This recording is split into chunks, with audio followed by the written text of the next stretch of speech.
Hello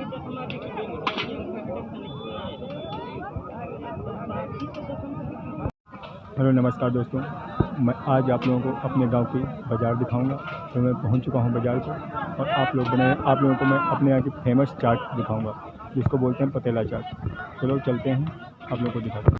हाँ तो दोस्तों, हम आ चुके हैं पतेला चाट की दुकान पे और यहाँ हर वक्त भीड़ लगी रहती है। इनका सेटअप देखिए कितना अच्छा है। एक पतीले में मटर बना के लेके आते हैं, इसको पतेला चाट बोली जाती है। और ये छोटा वाला पत्ता 5 का, बड़ा वाला 10 का है। अब ये सब मसाला डाल रहे हैं, हाथों का भुना हुआ मसाला सब है। और अब नींबू डाला जाएगा, फिर अब इसके बाद प्याज पड़ेगा। ये प्याज पड़ रहा है। अब ये बिल्कुल खाने के लिए रेडी है।